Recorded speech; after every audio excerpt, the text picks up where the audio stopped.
Casi siempre nosotros evidenciamos los pecados escandalosos. Alguien adultera y nosotros decimos, oh, adulteró.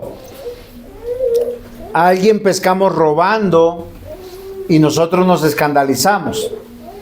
Alguien asesina a alguien o atenta contra su vida y uno dice, uy, ¿cómo puede ser posible esto? Hay pecados que son muy notorios y muy escandalosos. Pero yo les voy a decir algo, mis amados hermanos. Hay pecados que están en nuestra vida, los cuales hacen muchísimo más daño. Y hay pecados que nosotros ni siquiera nos damos cuenta, con los que estamos luchando y los hemos normalizado en nuestra vida. Voy a leer un texto de la Biblia porque la Escritura nos advierte. Segunda de Timoteo, capítulo 3, versículos 1 al 6. Dice, también debes saber esto, en los postreros días vendrán tiempos peligrosos. Pablo está escribiendo, ¿a quién, Eliana? Estamos leyendo 2 de Timoteo 3. Pablo, ¿a quién está escribiendo? A Timoteo. Uy, Eliana, ¿cómo has cambiado tu voz? A Timoteo. Y le está avisando algo que es muy interesante. Cuando habla de la palabra postrero, dicen los tiempos venideros. Van a haber tiempos peligrosos. ¿Cuáles son los tiempos peligrosos? Porque habrán hombres amadores de sí mismos. Ahora, cuando dice habrán hombres amadores de sí mismos, no está hablando de varones que se amen a sí mismos. Están diciendo que van a haber hombres y mujeres que se amen a sí mismos. ¿Sí? Yo quiero que diferenciemos un poquito para poder entender el texto. O sea, van a haber seres humanos que se amen a sí mismos, ávaros, vanagloriosos, soberbios, blasfemos, desobedientes a los padres, ingratos, impíos, sin afecto natural, implacables, calumniadores, intemperantes, crueles, aborrecedores de los buenos, traidores, impetuosos, infatuados. ¿Están comprendiendo lo que estoy diciendo? ¿Cuáles son los tiempos peligrosos?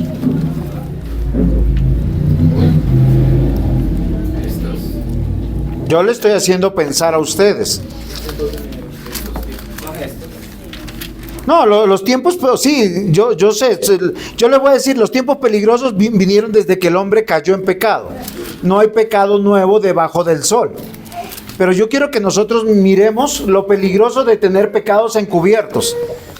Miren, queridos hermanos, de las cosas que hacen más daño, los hogares, la iglesia, son estos tipos de pecados. Voy a leer otra versión que es diferente. Miren, a una pareja fácilmente van a hablar de matrimonio cuando estos pecados florecen. Y nosotros nos estamos cuidando del adulterio, de no matar, de no robar, pero no nos cuidamos de que estos pecados no florezcan.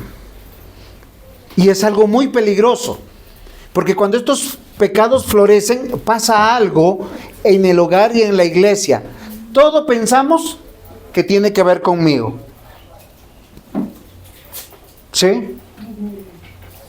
Es sencillo, uno pelea en el hogar y uno ¿cómo se siente? Ya no me aman, ya no me quieren. ¿Por qué razón? Porque floreció un pecado. ¿Por qué los hijos se sienten no queridos? Ah, yo soy la oveja negra de la familia, yo soy el que siempre me porto mal. Voy a leer otra versión diferente. Recuerden que en los últimos días llegarán tiempos difíciles. La gente se volverá egoísta, amante del dinero, fanfarrona y orgullosa. Se insultarán unos a otros. No obedecerán a sus padres, no darán las gracias y serán mundanos. No sentirán afecto por los demás, ni estarán dispuestos a perdonarse. Hablarán con maldad, estarán fuera de control, serán crueles y odiarán el bien. En esos mismos días la gente traicionará a sus amigos, actuará sin pensar, se enorgullecerán de lo que saben, y en vez de amar a Dios amarán los placeres. Parecerán ser muy religiosos, pero con su manera de vivir demostrarán que en realidad rechazan servir a Dios. Y no te metas con esta gente. ¿Qué es lo peligroso? Miren, queridos hermanos, ¿saben qué es peligroso? Que usted tenga una enfermedad mortal y no vaya al médico, que no se le identifique. ¿Qué es lo peligroso? Que usted cree que tiene un buen amigo y es una persona que lo va a traicionar pronto. ¿Qué es lo peligroso? Que usted confíe que va a envejecer con su cónyuge y él tenga algo en bajito y cuando menos se da cuenta, ya no te amo, ya no te quiero. Open the parch. O sea, tú te vas por un lado, yo me voy por el otro porque estoy feliz solo. Pero ¿por qué uno llega a esas conclusiones? O los hijos están esperando, voy a cumplir 18 años y no voy a volver a la iglesia, me voy de esta casa, quiero ser libre e independiente. O peor, quiero seguir en la casa, pero no quiero que me digan nada. Porque nosotros hemos cultivado estos pecados. ¿Saben qué evidencian estos pecados? Esos pecados hablan de un hombre o de una mujer que se ama a sí mismo profundamente. ¿Saben cómo se llama en psicología cuando una persona se ama profundamente por encima de los demás? Una persona narcisista. Ahora, eso es algo que está mal en el ser humano, eso es una anomalía. Ahora, no todos son narcisistas posiblemente, ni van a ser diagnosticados como narcisistas, pero hay aspectos de esta verdad que está floreciendo en el hogar de los cristianos. Y a corto plazo o a largo plazo va a hacer daño en su hogar, en su vida y obviamente en la iglesia. Y esto es uno de los pecados que ataca el corazón. Y ¿saben? Evita que tú puedas crecer como creyente. Recuerden algo, el Señor dijo en su palabra que la salvación es por gracia. O sea, nuestros pecados han sido perdonados por pura gracia. Cree en Cristo y tus pecados son perdonados. Pero a partir de ese momento, tú tienes que ser transformado. Tienes que ser cambiado. Debes ser una nueva criatura en Cristo. Dice, creados en Cristo Jesús para buenas obras, las cuales Dios preparó de antemano. Y hoy yo quiero que nosotros advirtamos esto. Mis amados hermanos, los narcisistas son personas que no sienten culpa. Son personas que se ofenden de nada y si no me vienen a pedir perdón, yo no voy a agachar la cabeza. Se justifican en sus acciones. Sus emociones son endurecidas. Tienen una alta resistencia a la culpa. Ofenden y no sienten que han ofendido. Lastiman y amenazan y manipulan y no sienten que están haciendo absolutamente nada mal. Todo lo contrario, ellos usan todos sus dones y sus talentos, creyendo que son lo mejor de lo mejor y que merecen el respeto de los demás. Un narcisista es un problema, no para las personas que están afuera del hogar y de la iglesia. ¿Saben para quién es un problema? Para los que están adentro. Porque él hacia afuera, el narcisista, es muy empático, muy gracioso. Es una persona amable, generosa. ¿Sí sabían eso? Pero los cercanos que le conocen, ¿cómo lo conocen? Que es controlador, quiere ser el centro de los demás, manipulador, tiene apariencia de piedad, él justifica sus acciones, sus decisiones y sus pensamientos. A ellos no les gusta recibir órdenes, consejo o guía, y mucho menos servir al Señor. Hoy yo quiero que aprendamos algo, mis amados hermanos. El Evangelio de nuestro Señor Jesucristo no se trata de mí. Si usted es una persona cristiana, tiene que saber que Dios lo llamó a servir. La Biblia, ¿saben qué dice, mis amados hermanos? Desde Génesis, que solo hay dos tipos de personas: los narcisistas y los que aprenden a servir a Dios en humildad y mansedumbre. Toda persona que ha nacido de nuevo tendrá una lucha con bajar la cabeza, humillarse y aprender a servir. Hoy yo quiero que ustedes se den por notificados. Hay personas que son esclavos de sus pecados, esclavos de Satanás, y ellos no lo saben. ¿Saben por qué no lo saben? Porque la esclavitud al pecado se hace por voluntad propia y se sienten complacidos. Ellos no notan que están mal. Pero o tú sirves al reino de las tinieblas o sirves al reino de la luz. ¿Y sabes cómo vas a tener la respuesta? ¿Cómo te conduces en tu hogar? ¿Cómo te conduces en tu trabajo? ¿Cómo te conduces en el día a día? ¿Y cómo te conduces en la iglesia? El que ha nacido de nuevo va a entender que el evangelio no se trata de mí. Y ya les voy a decir por qué estoy meditando esto. ¿Cuál es el título de la predicación? No se trata de mí. Por muchos capítulos en Hechos de los Apóstoles, el doctor Lucas nos ha presentado la vida de Pablo. Y posiblemente cuando uno es el centro de muchas cosas, uno piensa que la vida se trata de mí, que yo soy el importante.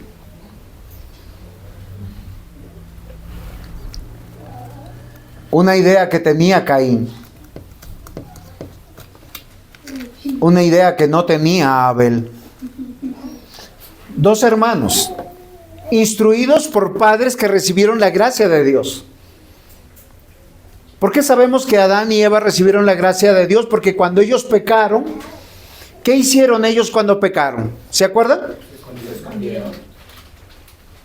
¿Y por qué se escondieron de un Dios tan generoso, tan bueno y misericordioso?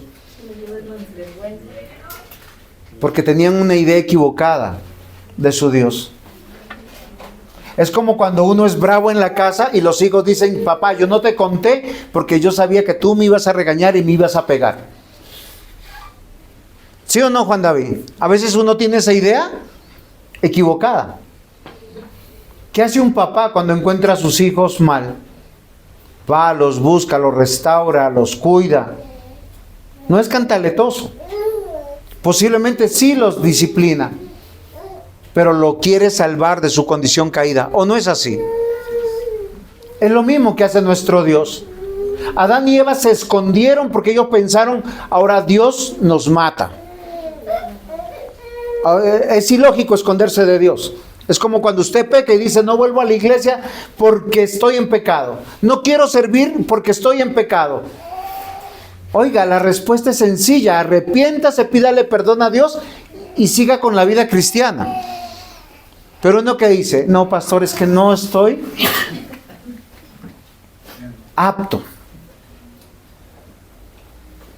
¿Cuándo vamos a estar aptos si todos somos pecadores? La Biblia dice: todos somos malos. ¿Hay uno mejor que el otro? Ninguno. Esto es por gracia. Yo estoy aquí por gracia. Yo no soy mejor que ustedes y ustedes no son mejores que yo. Y todos hemos sido llamados a cosas diferentes. Porque el evangelio no se trata de mí, no se trata de ti. Se trata de Cristo. ¿Y qué hizo Dios? Fue y buscó a Adán y a Eva. Y lo deja plasmado en la escritura: Adán, ¿dónde estás? ¿Y Adán qué dice? Señor, yo estaba por aquí escondido. Miren, esa es la gracia de nuestro Dios. Él es el que nos llama y nos busca. No importa el pecado que hayamos cometido. Los fariseos son buenos para señalar y escandalizarse. Este ha pecado, a esto lo destituimos, a este le sacamos de la membresía de la iglesia hasta que se arrepienta.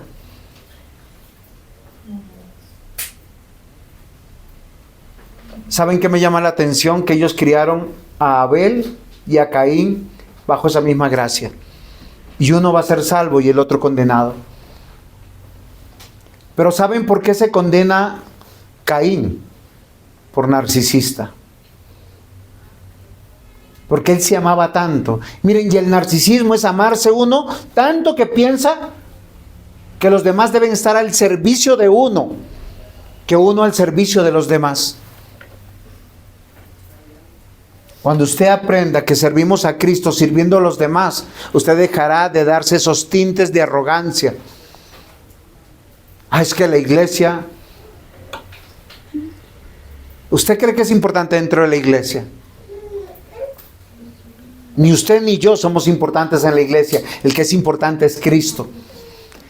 La Biblia dice, donde 2 o 3 estén reunidos en el nombre de Cristo, aquí está el Señor. Porque no se trata de usted, no se trata de mí. Se trata del Evangelio de nuestro Señor Jesucristo. Y Pablo lo va a aprender con su vida. Ya estamos al final de Hechos 28. ¿Cuáles son las credenciales que él va a presentar ahora que llega a Roma?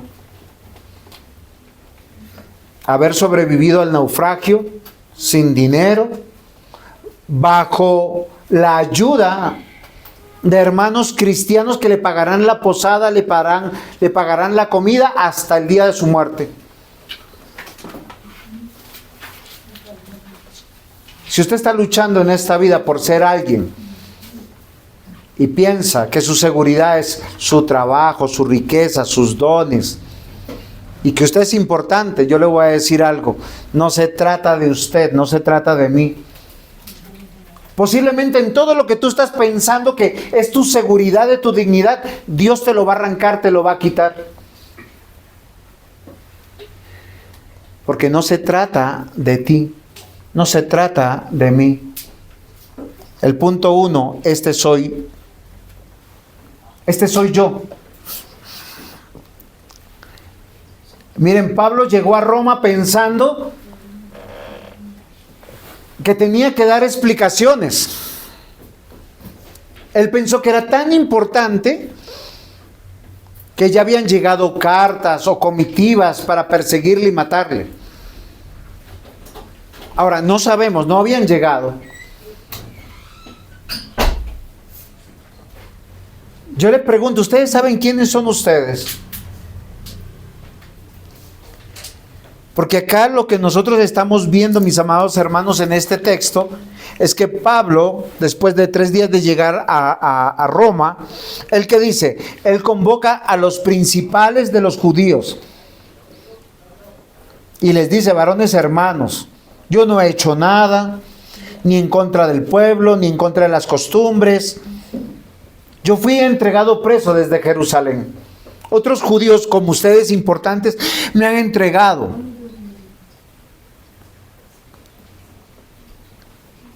Él que está pensando que él es muy importante.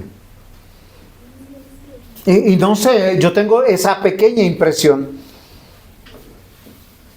Y la respuesta más adelante va a ser: oiga, nosotros ni te conocemos a ti, ni esperábamos nada de ti.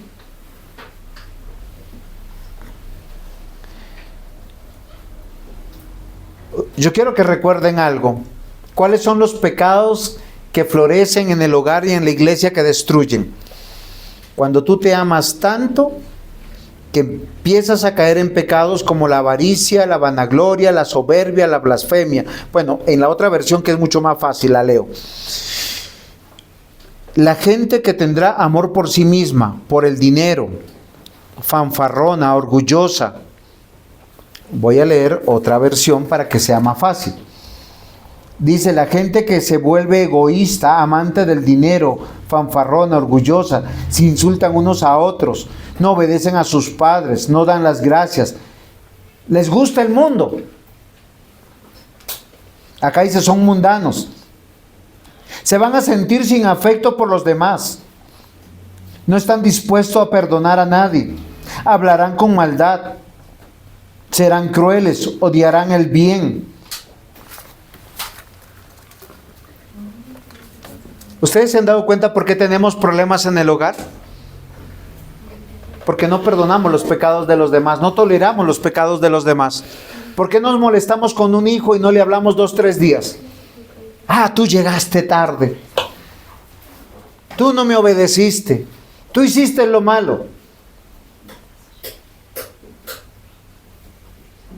Y no obramos con misericordia. Y no les predicamos. Somos buenos para regañar y para exigir, y no somos buenos para bajarnos a abrazarlos, a besarlos, a decirles a ellos algo que es importante. Yo te amo, hijo, estoy orando por ti. Yo te amo, hija, estoy orando por ti. Muchos de nuestros hijos están solos en la casa. De esa manera, muchos de nuestros cónyuges pasa lo mismo. Y cuando nos damos cuenta, estamos ya en las puertas de: me voy a separar, pastor. Me voy a divorciar. Ya no lo aguanto más. Ya no la aguanto más. O en la iglesia, me voy porque en esta iglesia no hay amor. Nadie me saluda, a nadie le importo. Y yo le pregunto: ¿y a cuántos tú saludas? ¿Y a cuántos a ti te importan de la iglesia?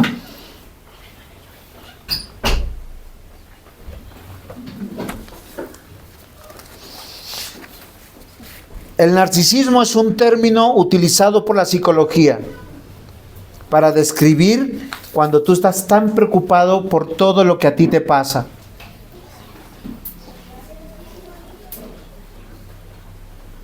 Amados hermanos, la Biblia dice que todos somos pecadores y tenemos una tendencia al pecado de manera egocéntrica.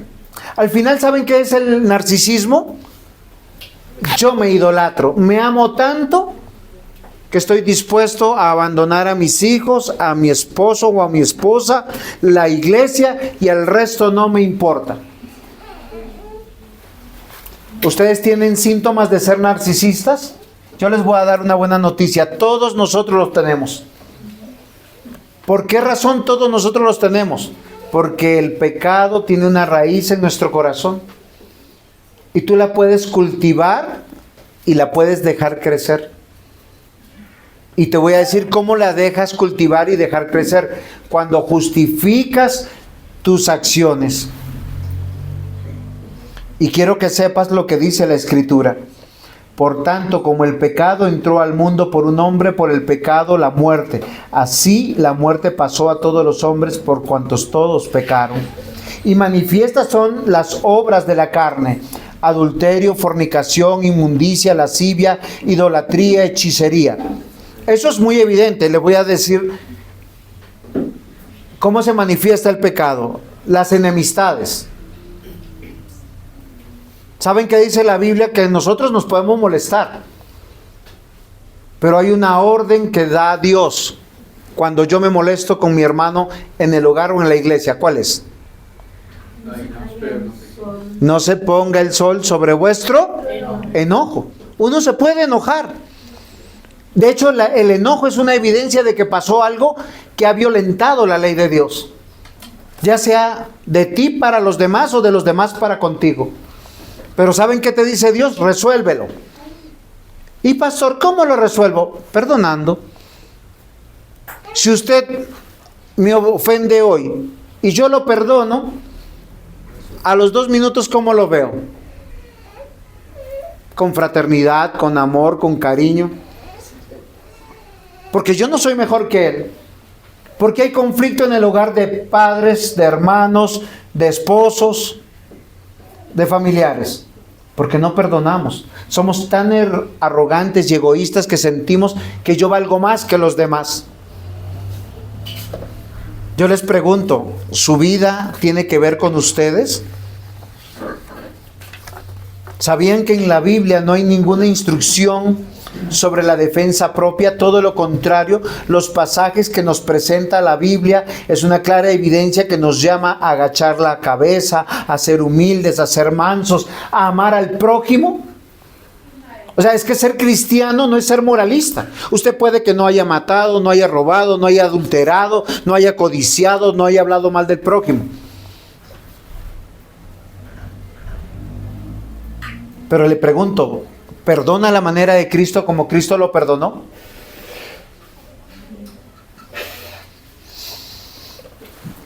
Amados hermanos, Jesús nos enseñó a poner la otra mejilla. Tiene que ver con nuestra respuesta a los desaires, a las ofensas personales. No a buscar defensa ni a justificar nuestras acciones. No es a manipular o amenazar a los demás. Si te sigues portando así, te voy a echar de la casa. Oiga, si se está portando mal, pues échelo de la casa de una vez, pero no lo mantenga amenazando. Nosotros tenemos que ser claros en la Escritura. Mateo capítulo 5, versículos 38 al 41. Oíste que fue dicho ojo por ojo y diente por diente. Pero yo os digo, no resistáis al que hace el perro. Pero yo os digo, no resistáis al que es malo. Antes, a cualquiera que te hiere en una mejilla derecha, vuelve también la otra. Y al que quiera ponerte a pleito, quítate la túnica, déjale también la capa. Y al que quiera ponerte a pleito y quitarte la túnica, déjale también la capa. Y a cualquiera que te obligue a llevar carga por una milla, ve con él 2. ¿Estamos entendiendo lo que dice? ¿De qué se trata la vida cristiana, Raquelita? De seguir de la mano dependiente de Dios, perdonándonos, no tomando las ofensas como personales, predicando a Cristo. Pero ¿saben yo qué veo a veces? Si el hermano me ofende, pues yo le dejo de hablar. Si lo veo venir, me cambio de avenida. Si me molesto con el cónyuge, pues me duermo para el otro lado hasta que me hable y se doblegue. Yo les pregunto, ¿esos pecados no van a florecer un día en la destrucción de nuestro hogar, de nuestra propia vida? Eso es lo que les enseñamos a nuestros hijos, del amor a Dios. Santiago 3:17 dice, pero la sabiduría que es de lo alto es primeramente pura, después pacífica, amable, benigna, llena de misericordia y de buenos frutos, sin incertidumbre ni hipocresía. Es muy fácil amar al hijo obediente. Es muy fácil amar al cónyuge que se sujete y te atiende y te da besitos y florecitas. Amados hermanos, yo quiero que recuerden, el evangelio no se trata de mí. No se trata de ti. Tus hijos, tu cónyuge y los miembros en la iglesia tienen que ver a Cristo en ti.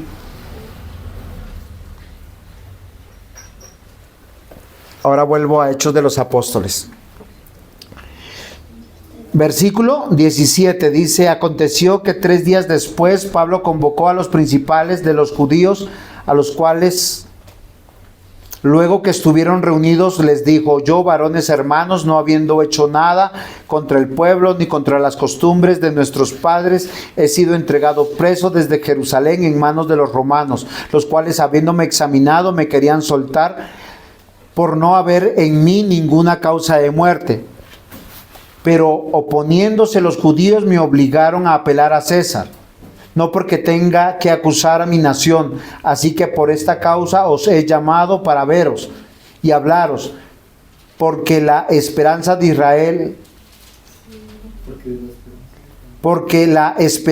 Israel, estoy sujeto con esta cadena. Ahora, yo quiero que entendamos algo de lo que estamos ilustrando acá. Pablo tiene una pequeña idea. Yo estoy preso y encadenado a un soldado. Él estaba encadenado a un soldado. No estaba en la cárcel porque no era un preso condenado. Él era un judío principal entre los judíos. ¿Él qué está pensando cuando llegó a Roma? ¿qué van a decir de mí? Yo entonces les voy a anticipar para que no se vayan a sorprender. Yo no estoy en contra de los judíos. O sea, él no quería ganarse la malversión de ellos, o sea, como que estén pensando mal de él. Entonces yo me voy a defender solito. Y yo quiero que piensen, por eso yo quiero que comprendamos, cuando yo les digo no se trata de mí, siempre nosotros tenemos que presentarnos quién soy yo. Si mis hijos han olvidado que yo soy el papá, yo quiero decirles, recuerda que la Biblia dice, honrarás a papá y a mamá. ¿Por qué no me saludas? ¿Por qué no me respetas? ¿Por qué no me escuchas? ¿Saben? Vivimos a veces el evangelio de manera punitiva. Y en el matrimonio, la esposa puede decir, es que la Biblia dice, amarás a la mujer. Y el marido, ¿qué le dice? Es que la mujer se tiene que sujetar al marido, lo que yo diga. ¿Dónde en la Biblia dice que nosotros tenemos que hacer eso? ¿Saben qué dice la Biblia respecto a los hijos? No provoquéis a ira a vuestros, criarlos en la disciplina del Señor. No en tu disciplina, en la disciplina de Dios. O sea, enséñales la palabra, guíalos en la palabra. Y si un día ellos están grandes y no quieren la palabra, le abre la puerta de la casa y chao, pues, dejas de sufrir. Era un tema que yo tenía cuando yo veía crecer a Nicole y ahora a Juan David. Era, Señor, casa pronto a Nicole. Porque si ella va a empezar a llegar tarde, no va a llegar, y voy a empezar a sufrir yo como papá, ¿y qué va a suceder en el hogar? Gracias a Dios se casó. Ahora, como lo dije desde el día del matrimonio, que fue ¿cuándo fue? ¿En marzo? Yo se la entregué al esposo. Y el esposo es el que responde a Dios de la vida de ella. ¿Yo qué estoy haciendo ahorita? Como Pilatos. ¿Me estoy lavando las manos? Porque el evangelio no se trata de mí. Se trata de Cristo. ¿Y yo qué hago? Pues predicarle a Cristo, invitarla a la iglesia, orar por ella. ¿Sí se dan cuenta? Queridos hermanos, la vida cristiana no se trata de ustedes. No es que yo creo en Cristo y tengo casa, carro, beca. Ese evangelio de la prosperidad es malvado. Pablo estuvo enfermo y él oró por su enfermedad. Señor, sáname. ¿Y saben qué dijo el Señor? ¿Cuál fue la divina respuesta? Bástate en mi gracia. Ya te salvé. Es necesario que tú estés enfermo para ¿yo qué hacer? Crecer y tú menguar. Exacto, para que uno mengüe. A veces es necesario tener una buena enfermedad para entender que no nos valemos nosotros mismos. A veces cuando estamos llenos de salud pensamos que vamos a conquistar el mundo. Cuando estamos enfermos sabemos que necesitamos que alguien nos pase una aromática porque estoy con fiebre, estoy con frío, estoy mal. Cuando no puedo caminar, que en alguien apoyarme. Amados hermanos, mientras más débiles seamos nosotros, más fuerte es el Señor. Y Dios se glorifica en nosotros, porque no se trata de ti, no se trata de mí, se trata de Cristo. Y Pablo parece que había olvidado eso. Dios no nos llamó a defendernos. Yo no entiendo todavía el argumento porque está ahí. Pero Pablo los convoca y les dice por esta causa, o sea, básicamente para que no me vean como enemigo, yo quiero que sepan por qué estoy preso. No he perseguido al pueblo, no he quebrantado las leyes del templo, no estoy en contra de la nación.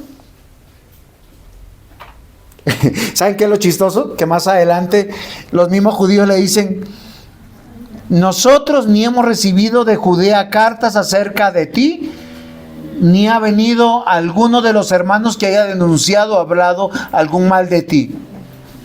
Básicamente no te conocemos. Miren, queridos hermanos, ¿saben qué es triste? Hay mujeres que se creen la última Coca-Cola del desierto, perdón que lo diga de esta manera. Se creen autosuficientes porque tienen buen trabajo, hablan 2, 3 idiomas. Ningún hombre les da la talla. Entonces, estoy mejor sola que mal acompañada. Ese narcisismo ahí que creció en niños que nosotros a veces les cultivamos esto. Primero estudia, primero fórjate, primero haz esto, tú lo puedes todo. Al final eso se devuelve en contra de nosotros, de la iglesia. Y ellas piensan que son su propio Dios y terminan solas, con gatos y perros, envejecidas y sin que nadie se las aguante. Ese es el feminismo de hoy. Porque piensan que están bien solas. Hay hombres que también piensan así. Pero queridos hermanos, la vida no se trata de uno, se trata de Dios en uno. Dios nos llamó a ser dependientes, queridos hermanos. Pablo toda una vida fue enseñado por Dios a ser dependiente y no independiente. Él ya está viejo, ya se le había acabado posiblemente su fortuna. Ahora depende de una iglesia que vele por él, que le pague un arriendo, que le pague su comida, para seguir haciendo la obra de Dios. ¿Recuerdan cuál es el título? No se trata de mí. El punto 1, este soy yo. Punto 2, no soy nada. No soy nada. Miren, el versículo 20 y 21 nos muestra que Pablo no era nada. Así que por esta causa os he llamado para veros y hablaros, porque por la esperanza de Israel estoy sujeto a esta cadena. Miren lo interesante entre líneas. Él empieza a reconocer que a pesar de todas esas circunstancias, Dios lo ha traído hasta Roma, humillado de tal manera que a nosotros no nos gustaría. ¿Saben a nosotros cómo nos gustaría que nos vieran nuestros familiares y nuestros amigos exitosos, prósperos económicamente, llenos de salud? Por eso si hay un dictamen de salud adverso, uno se calla la boca. ¿Saben qué dice? Oren por mí. Oren por mí. ¿Y puedo contar por qué vamos a orar? No, pastor. No ore, no diga. Porque nos gustan las adversidades, guardarlas en secreto. Nuestros fracasos económicos, sentimentales y de salud, los guardamos en secreto. Porque estamos preocupados de nuestra dignidad. Pero ¿qué dice la Escritura? Dice, si alguien está enfermo, llame a los ancianos para que oren por él. Llame a la iglesia, ore por él. ¿Cuántas veces estamos necesitados y preferimos que nuestra esposa, nuestros hijos aguanten hambre por no decir a la iglesia, estoy quebrado, estoy pasando esto? Por el narcisismo que tenemos nosotros. Pero ¿qué dice la Biblia? A los pobres siempre lo tendréis. ¿Usted de cuál es? ¿De los ricos o de los pobres?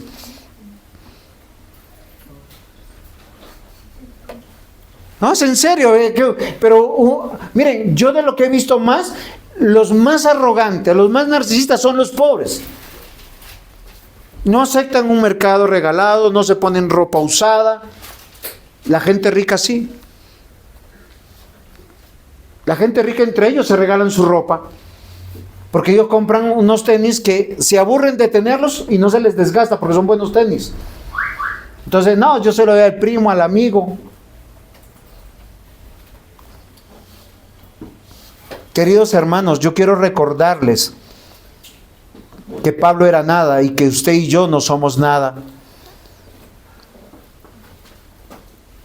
Pablo es un varón de Dios que sirve con sus dones, talentos en el reino de Dios y que está ahí por el plan de Dios.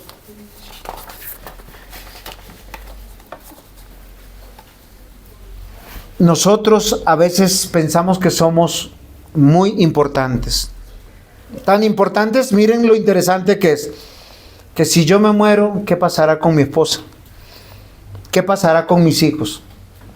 ¿Saben? ¿Quiere que les diga una cosa? Si usted se muere, ¿qué va a pasar con su esposa y con sus hijos? Nada. Todo lo que Dios ha querido, eso se va a hacer. A veces Dios le tiene a esa esposa viuda un buen esposo, mejor que usted.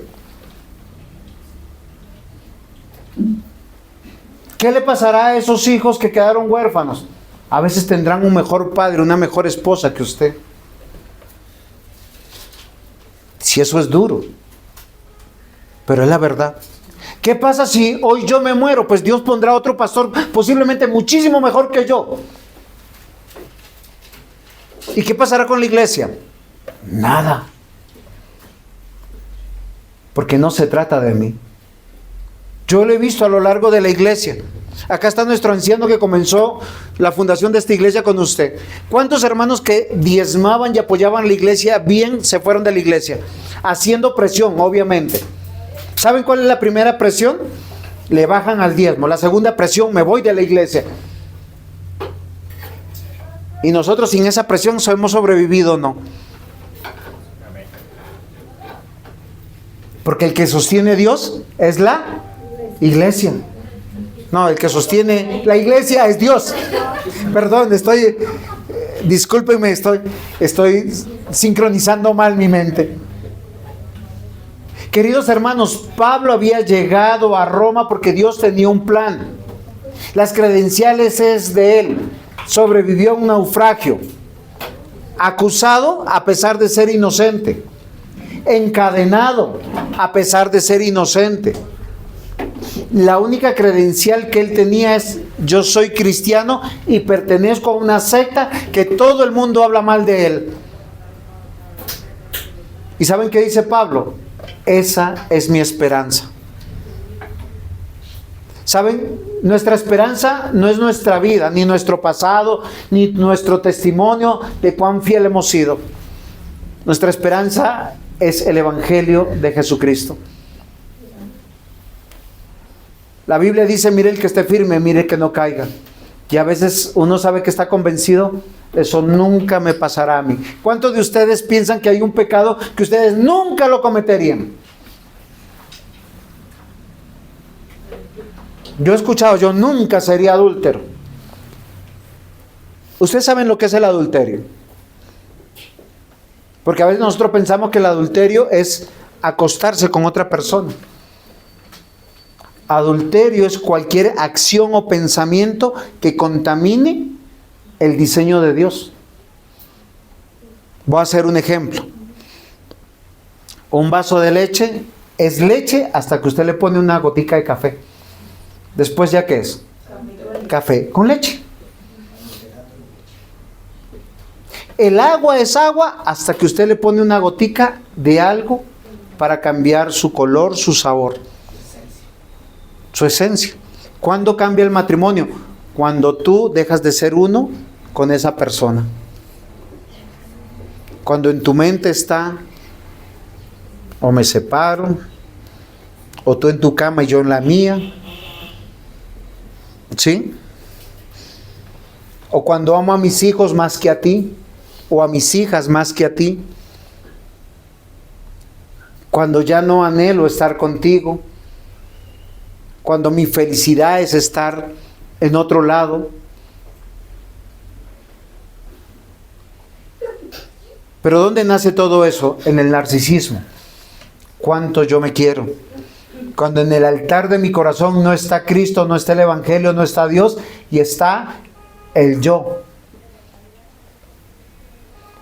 Y si tú eres un hombre cristiano, una mujer cristiana, ¿sabes qué va a pasar? Dios te va a quitar todas esas cositas que te estorban para crecer en humildad y mansedumbre.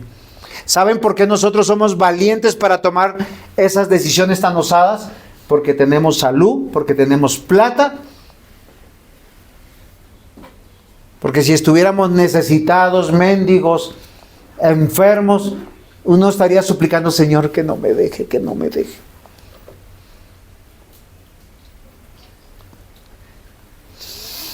Pablo comprendió que la vida no se trata de su vida, ni de sus emociones, ni de sus sentimientos, ni de su bienestar, ni siquiera de su dignidad, sino de la oportunidad de predicar, enseñar y testificar de Jesús. Porque el evangelio no se trata de ti ni de mí. No se trata de pasarla bueno. Por eso mucha gente se equivoca. Mucha gente se deprime. El narcisismo al final te lleva a la depresión,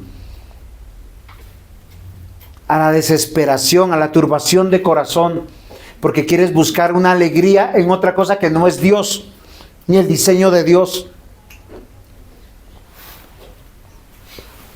¿Saben qué dice la Escritura? Cuán hermosos son los montes, cuán hermosos son sobre los montes los pies del que trae alegres nuevas, del que anuncia la paz, del que trae nuevas del bien, del que publica salvación, del que te dice a Sión, tu Dios reina. Pablo llegó como la bendición más extraordinaria a Roma. Miren, él va a estar preso en una casa y él está encadenado a un soldado. Los soldados servían cada 6 horas, los cambiaban. O sea, en 24 horas, ¿cuántos soldados iban a estar ahí?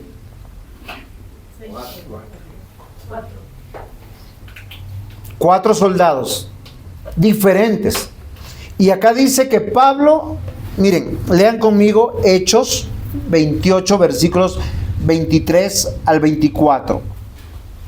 Y habiéndole señalado un día, vinieron a él muchos a la posada, a los cuales les declaraba y les testificaba el reino de Dios desde la mañana hasta la tarde. Pablo entendió que no se trataba de él ni de su situación, sino de la esperanza del evangelio. ¿Y qué les explicaba? Les enseñaba a tener fórmulas para el éxito, les enseñaba fórmulas para poder tener más dinero, para pasarla más sabroso, para conseguir novia o novio, para solucionar los problemas. No, dice aquí que les enseñaba y les testificaba del reino de Dios, persuadiéndoles acerca de Jesús, tanto por la ley de Moisés como la de los profetas.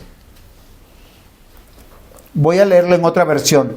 Entonces los líderes pusieron una fecha para reunirse de nuevo. Cuando llegó el día acordado, muchos judíos llegaron a la casa de Pablo, y desde la mañana hasta la tarde Pablo estuvo hablándoles acerca del reino de Dios. Usó la Biblia, porque quería que ellos aceptaran a Jesús como su Salvador. Yo les pregunto, queridos hermanos, ¿su vida trata del bienestar, del placer, del éxito? No.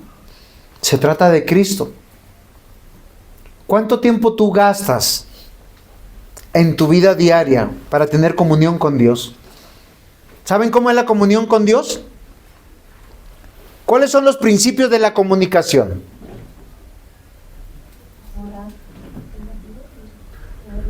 No, hay un comunicador y hay un receptor y hay un mensaje. En lenguaje o en gramática, ¿cómo sería en español? Nos enseñan eso. La comunión con Dios es exactamente lo mismo. Yo le hablo a Dios. ¿Cómo le hablas a Dios? Cuando oras. ¿Tú escuchas a Dios? Solo cuando lees su palabra. O sea, Dios te habla a ti por su palabra. Dice, la fe viene por el oír y el oír por la palabra de Dios. Por eso, queridos hermanos, ninguna acción nuestra va a cambiar el corazón de nuestros hijos. Usted lo puede amar, le puede regalar, le puede dar el almuerzo, les puede dar para el viaje, para el paseo, para la matrícula del colegio, de la universidad. Eso no los transforma. Eso es parte de su deber. ¿Qué transforma? La palabra de Dios. En la comunicación nosotros hablamos con Dios cuando oramos. Él nos responde a través de la lectura de la palabra. El mensaje es el evangelio, lo que llega al corazón. Y Pablo comprendió que su vida no se trataba de sus emociones, de sus sentimientos, de su bienestar, de su dignidad, y sí de la oportunidad de predicar y enseñar y testificar de Jesús. Por eso cuando los reúne les acerca y les habla de Dios. Yo les digo, ¿ustedes aprovechan el tiempo de esa manera con sus hijos? ¿Con sus familiares? Porque los cristianos son ustedes. Yo como pastor, mi deber es predicarles la palabra. Si usted se empieza a alejar de la lectura de la palabra, se va a alejar de esa transformación que Dios hace por su palabra. Usted se acerca a las clases, a la instrucción, al consejo. Usted camina con Dios. Uno se empieza a soltar y uno sabe que empieza a pensar, el mundo es muchísimo mejor. Yo me lo merezco. Yo necesito un pequeño espacio para divertirme. Ahí está el narcisista que hay en todos nosotros. ¿Qué es más chévere, irse en un crucero o venir a la iglesia? El crucero, sean sinceros. ¿Qué es más chévere? ¿Dormir el domingo hasta las 11 de la mañana y llegar a las 12 al culto? ¿O levantarse y decir, venga, yo voy a llegar a las 8 de la mañana a ver si lavo las sillas, limpio y sirvo en el reino de Dios? Pablo sabía que él no era nada y que la única esperanza era que los judíos entendieran que Jesús es el Salvador. Y miren que su trabajo fue extraordinario. Así ningún judío hubiese creído. Cada 6 horas le cambiaban un soldado que estaba encadenado. En Efesios él dice que él está encadenado. Él no estaba encadenado a una pared, a un grillete, él estaba encadenado a un soldado. ¿Por qué estaba encadenado a un soldado? Porque el soldado que lo cuidaba, con su vida respondía por Pablo. Y a Pablo lo querían mucho. Y ningún soldado se fiaba de Pablo porque no lo conocía. Él no era nadie. Y la Biblia dice cuán hermosos son sobre los montes los pies del que trae alegres nuevas, del que anuncia la paz. ¿Saben quiénes son esos? Los que traen la palabra de Dios. Mateo 10, versículos 11 al 14 dice, mas cualquier ciudad o aldea donde entréis, informaos quién en ella sea digno y posad allí hasta que salgáis. Y al entrar en la casa, saludad. Y si la casa fuese digna, vuestra paz vendrá sobre ella. Mas si no fuere digna, vuestra paz se volverá a vosotros. Si alguno no os recibiere y oye vuestras palabras, salid de aquella casa o ciudad y sacudid el polvo de vuestros pies. Porque, queridos hermanos, no se trata de aprobar al siervo de Dios que trae la palabra de Dios. Se trata del Evangelio, se trata de Cristo. La Biblia dice que si yo voy de visita a predicarles el Evangelio, recíbanme con alegría. Recuerden, a predicar el Evangelio. Yo puedo ir de visita, a comer, invitado, lo que sea. Cuando uno va a predicar, o cualquiera de ustedes. ¿Ustedes tienen la alegría de recibirme cuando voy a predicar? ¿O solo cuando voy de visita por visita? ¿Les parece cansón que hable todo el tiempo de Dios? ¿Que les diga estos son los principios de Dios? A veces mi esposa me dice, es que tú no los dejas hablar. Y yo le digo, si lo que me cuenten es solo chisme, mejor les hablo de Dios. Juan 12:48, el que me rechaza y no recibe mis palabras, tiene quien le juzgue. La palabra que he hablado, ella le juzgará en el día postrero. Y si acá hay uno que me conozca y que diga y que atestigue que yo no le he predicado la palabra, que no le he animado a las cosas de Dios, yo estoy en deuda con él. Pero si yo les insisto a tiempo, fuera de tiempo, a veces soy cansón con eso, porque yo creo lo mismo. Mi vida no se trata de mí, se trata del Evangelio. No se trata de su aprobación. Cristo dice, el que me rechaza no recibe mis palabras. Tiene quien le juzgue. La palabra que he hablado, ella le juzgará en el día postrero. ¿Sabe qué va a decir Dios? Yo te mandé a fulano de tal que te predicara, que te invitara, y tú dijiste simplemente, no te quiero, Jesús. A mí no me estás rechazando. Lucas 10:16 dice, el que a vosotros oye, a mí me oye. Y el que a vosotros desecha, a mí me desecha. Y el que me desecha a mí, desecha al que me envió. Al final, cuando tú desechas la palabra de Dios, el Evangelio, estás rechazando al Dios verdadero. Yo no te estoy enseñando una religión. Te estoy diciendo, cree en Cristo para que tus pecados sean perdonados. Cree en Cristo para que tú tengas vida eterna. Jesús mismo dijo, yo soy el camino, la verdad y la vida. Nadie viene al Padre sino por mí. La religión no salva, queridos hermanos. El que salva es Cristo. Conoceréis la verdad y la verdad te hará libre. Juan 13:20, en verdad os digo, el que recibe al que yo envíe, me recibe a mí, y el que me recibe a mí, recibe al que me envió. No se trata de mí, mis amados hermanos.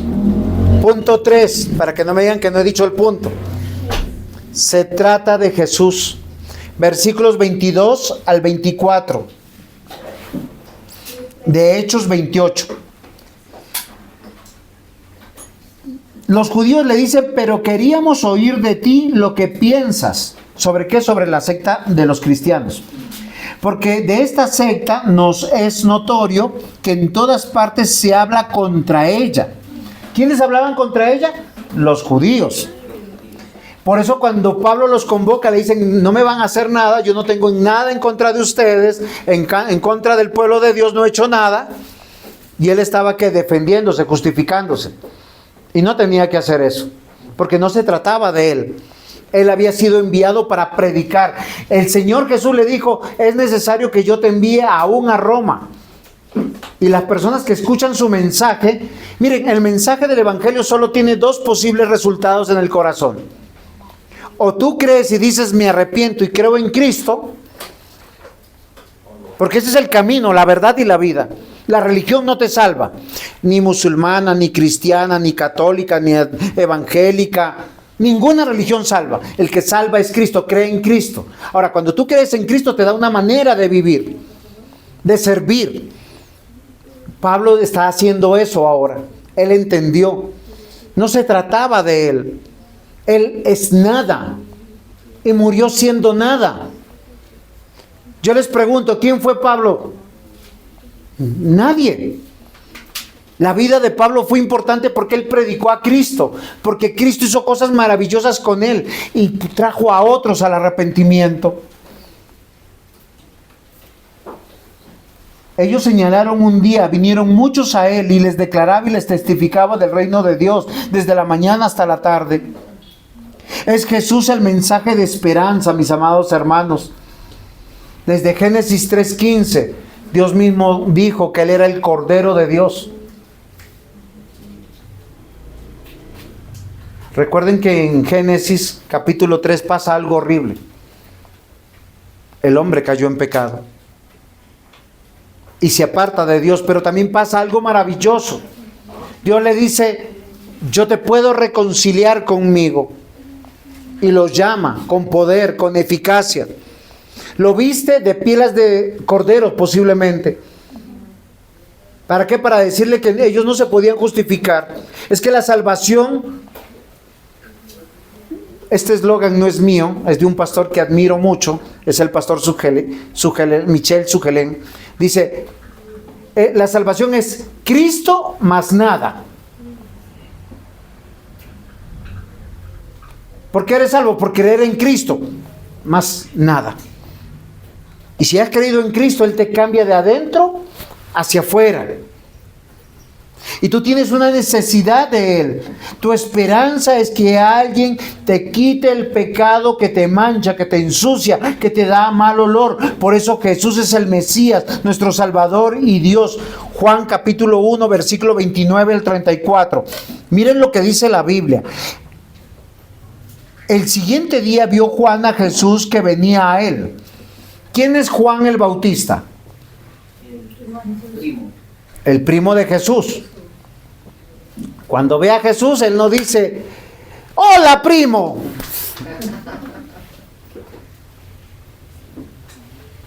No dice eso. Él lo reconoce de la siguiente manera. Al siguiente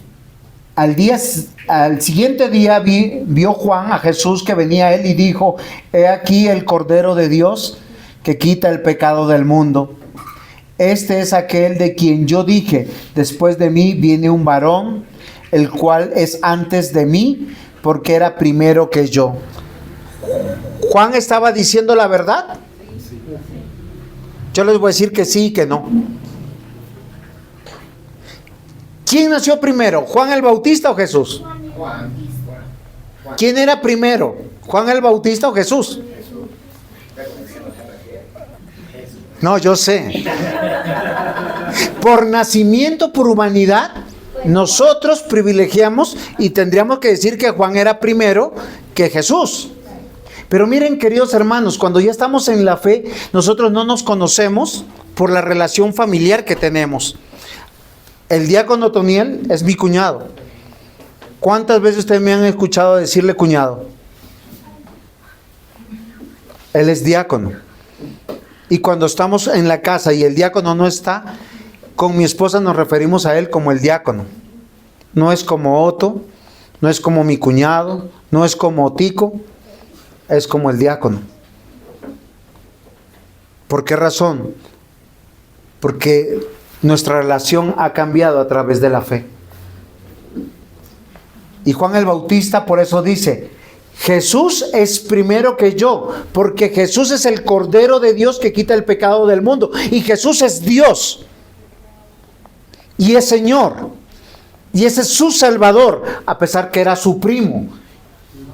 Y a pesar que Juan el Bautista era sacerdote, el último de los profetas, y era en términos humanos mayor que Jesús.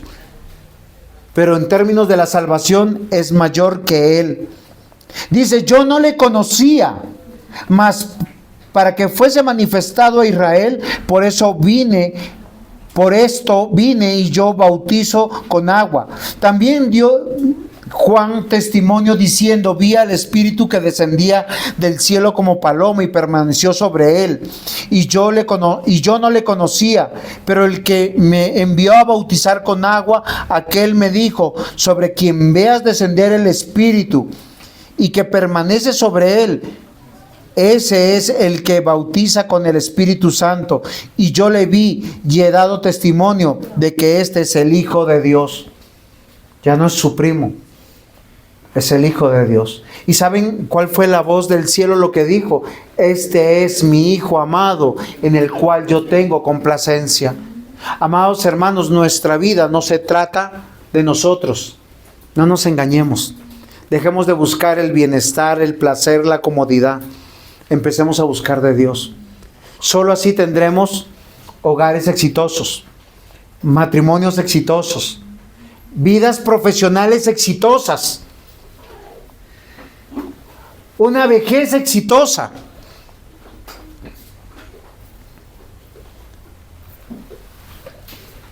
Queridos hermanos, ese cordero está ahí porque el Señor quiso quebrantarlo. Lo sometió a padecimientos. Lo entregó como ofrenda de expiación.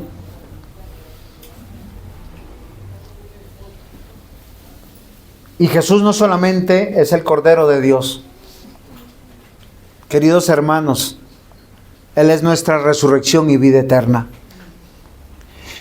Esta vida no tiene importancia. Mírense al espejo, hemos envejecido. A algunos se nos está cayendo el cabello, salen canas, arrugas. Empezamos a encontrar enfermedades, porque esta vida mortal se está acabando. ¿Saben qué importa? La eternidad. Juan 11, 25 al 27 le dijo Jesús: yo soy la resurrección y la vida. El que cree en mí, aunque esté muerto, vivirá. Todo aquel que vive y cree en mí, no morirá eternamente. ¿Crees esto? Miren, acá hay una relación. Usted puede decir que cree, pero si no vive, está negando lo que cree. Y el único que lo puede examinar es Dios. Allá en su cuarto secreto, en su habitación, en su casa. ¿Usted vive para Dios? Su cónyuge puede dar testimonio de eso, sus hijos pueden dar testimonio de eso, sus vecinos pueden dar testimonio de eso. Juan David, ¿tus amigos pueden dar testimonio de eso? Porque acá dice claramente: y todo aquel que vive y cree en mí no morirá eternamente. ¿Crees esto? Le dijo: sí, Señor, yo he creído que tú eres el Cristo, el Hijo de Dios que has venido del mundo. Juan 1:4, en él estaba la vida, y la vida era la luz de los hombres. Juan 3:16, porque de tal manera amó Dios al mundo, que dio a su unigénito Hijo, para que todo aquel que en él crea no se pierda, mas tenga vida eterna. Y Colosenses 3:4, cuando Cristo nuestra vida sea manifestada, entonces vosotros también seréis manifestados en gloria. Usted quiere saber si va a tener una buena vida en la eternidad. No es suficiente decir yo creo. Usted tiene que aprender a dejar de ser narcisista. Usted tiene que ver a Cristo en su vida todos los días. Y usted es probado todos los días. Y la Biblia dice que nuestra fe es probada todos los días.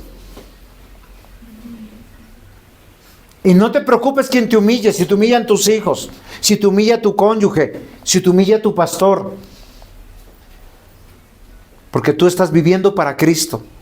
Acá dice que Pablo testificaba y enseñaba.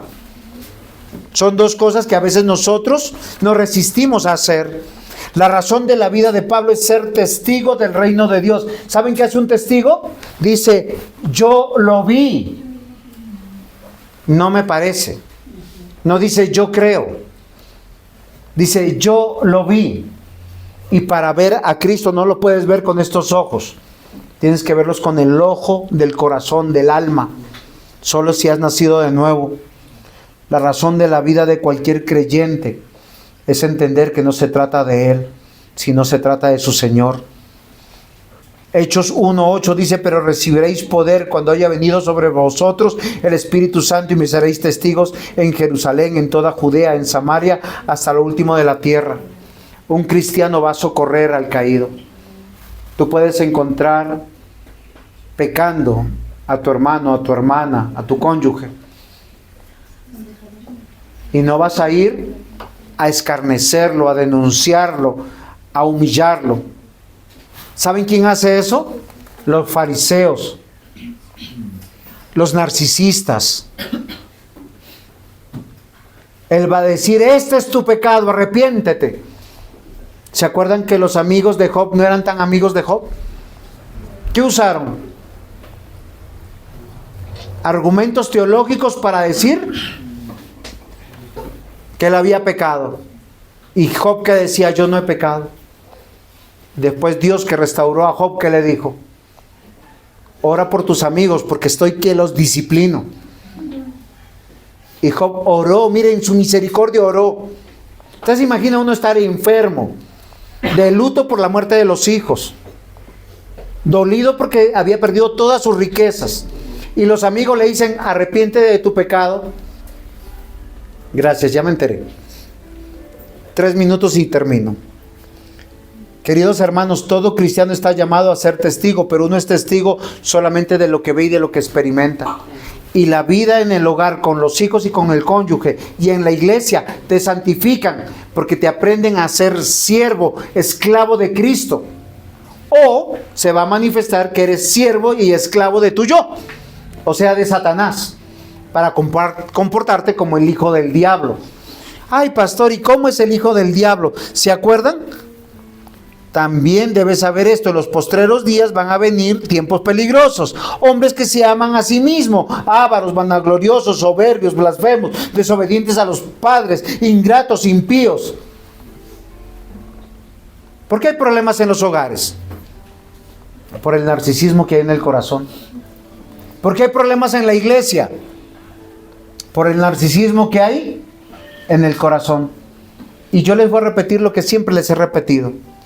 Jesús solo dijo 2 cosas que tenemos que aprender de él. ¿Cuáles son? ¿Qué es ser manso? Una persona dócil. ¿Saben qué hace el manso? Sí, señor. Sí, señora. Ese es el manso. El manso, en la metáfora de la mansedumbre, es como cuando tú traes un caballo salvaje. ¿Quién ha visto el caballo salvaje? Es una cosa loca. Yo veo videos del llano porque me gustan ver el tema de los caballos. Y esos arrieros llaneros son terribles. Y dominan al caballo. Pero el caballo es una bestia salvaje que no se deja montar.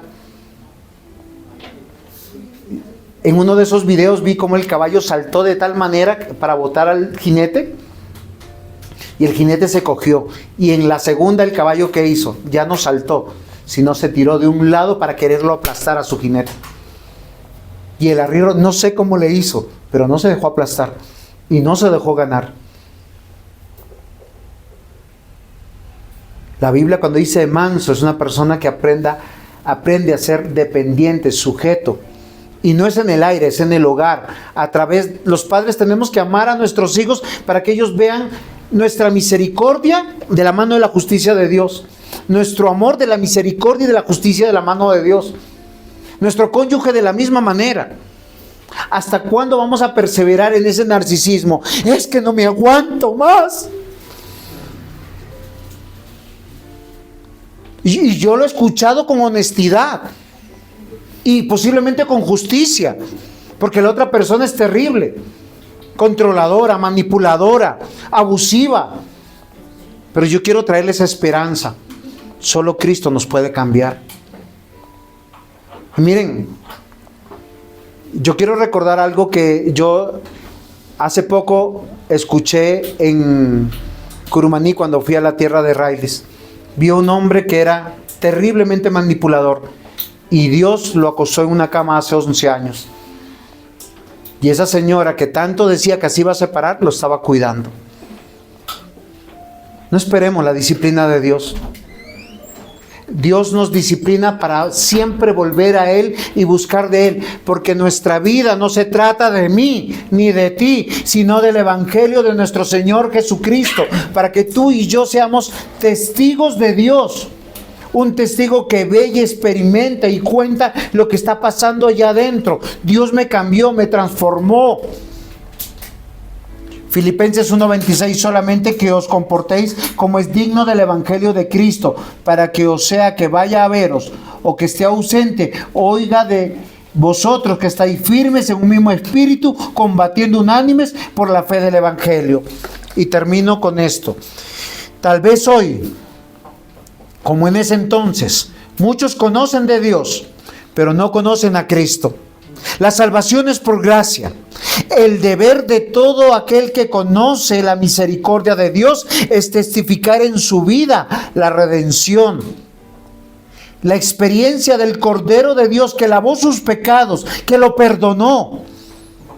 Es testificar gracia y misericordia en su vida, enseñar acerca de la promesa del cumplimiento. Queridos hermanos, Cristo vendrá a pedirte cuentas de lo que tú hoy estás haciendo en tu vida, con tus hijos, con tu cónyuge, con tu trabajo, con tu economía, con tu servicio en el Señor.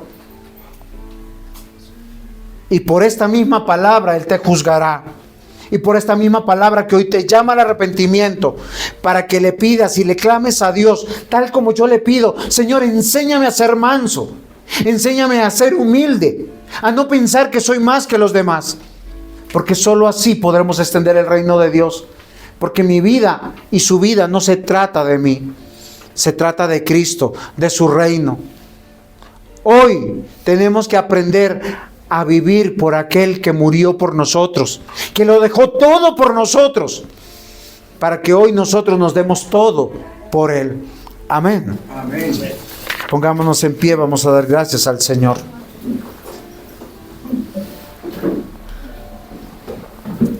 Señor, perdona ese amor propio que tenemos por nosotros. Perdona, Señor, esos síntomas de narcisistas, de ególatras, esa idolatría que tenemos por el yo. Ayúdanos, Señor, a agachar la cabeza, a ser humildes, a ser mansos, a ser dóciles, no como caballos salvajes. Ayúdanos, Señor, a sujetarnos unos a los otros, a manifestar amor, gracia, misericordia. Solo así seremos bendición en nuestros hogares, a nuestros hijos, a nuestro cónyuge, a nuestros vecinos. Solo así seremos bendición, Señor, en la iglesia. Señor, ten misericordia una vez más de nosotros y ayúdanos, Señor, a depender de ti. Perdona, Señor, las rebeldías de tu iglesia. Perdona, Señor, cuando nosotros nos queremos resistir a ti, porque nos comportamos como el mulo, como el caballo, como esas bestias, Señor, que no tienen conocimiento de ti. Ayúdanos, Señor, para sujetarnos unos a otros, para amarnos unos a otros, para perdonarnos unos a otros, para vivir tu evangelio llenos de amor, de gozo y de paz. Crea en nosotros, Señor, un corazón limpio, un espíritu nuevo, y que hoy sea ese día, Señor, que podamos, Señor, amarte a ti con todas nuestras fuerzas, con toda nuestra mente, con todo nuestro corazón, y amar a ese prójimo que tú nos has dado en el hogar y la iglesia y al mundo mismo. Hoy, Señor, te rogamos por nosotros, para que nos uses como testigos de esa obra de salvación. Cámbianos, Padre. Glorifícate en nosotros. En el nombre de Jesús. Amén.